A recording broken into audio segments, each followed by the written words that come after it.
So could you just maybe briefly talk us through the show? What's in the show and what of your work does it represent? Well, I mean, this is a design museum, so, we felt that there should be a kind of big design component.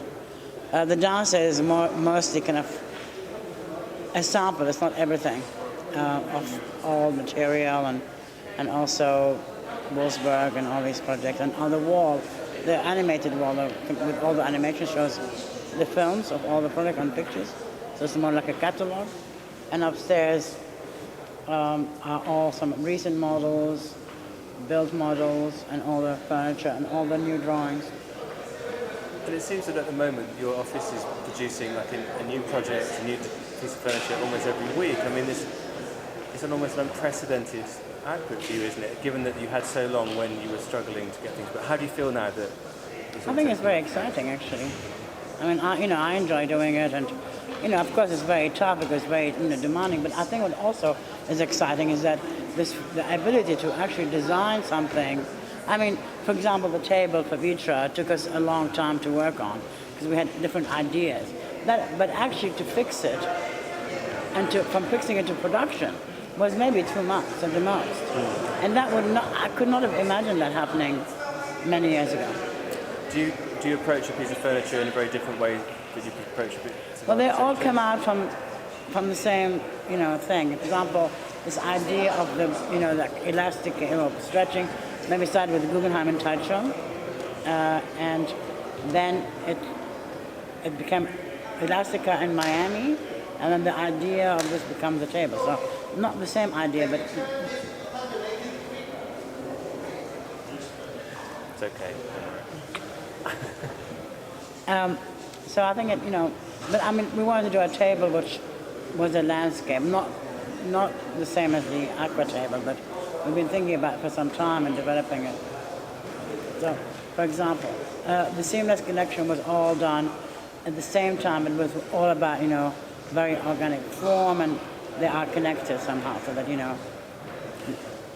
And now that you're successful now, you're building real projects, you've got like lots of designs that are coming out. What are the areas that you'd like to push into now? Are you happy to just do more and more buildings, or do you want to get more involved in master planning, for example? Well, we're doing actually quite a few master plans. We're doing a very large master plan in Istanbul. We've done a big master plan in Bilbao. Yeah, I think that it's not an issue of scale. I think that an issue of ideas about how you can actually impact on a larger scale. I still think there are some examples of some ideas which are based on a larger scale. Not on the scale of a city only, but on the city of a part of a city, like an enormous size, which doesn't have to have one building, which is big, but a series of buildings.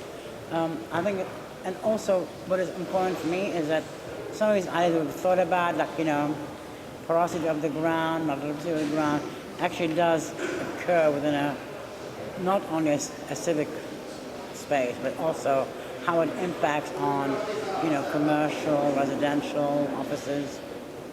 And I had a long chat with Patrick back about a month ago in the office, and I asked him, how would you put Zaha Hadid architects into a kind of historic context? And this exhibition perhaps gives you a chance to take stock of what you've done.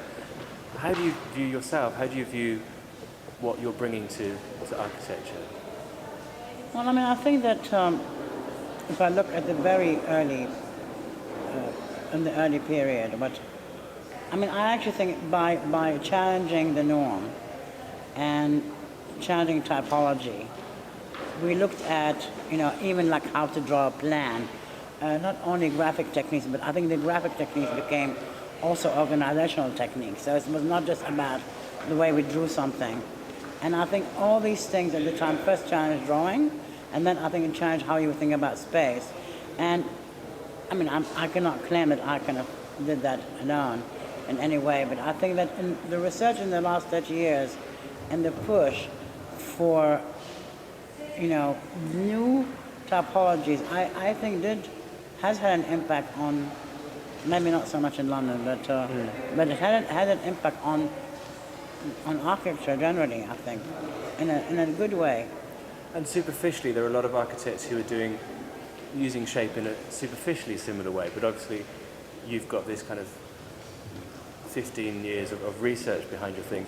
But do you look around and think, maybe I need to push the envelope more now so that Yeah, I mean, I think can we do that. distinguish We do myself? that all the time, and we're not really kind of a static office. And I think what it's nice that every time, we have a new, we can't invent the rules every day, but every, I mean, if I look at the work, I would say every 5-6 years there was a kind of something which connects the work and makes another. It's not but if I look at the work between, let's say, in the late 70s till the mid 80s, had a similarity, and then from the mid 80s to the early 90s, and then it went, so every period, if I look back at it, and not at the time I'm doing it, there's a kind of a new challenge, and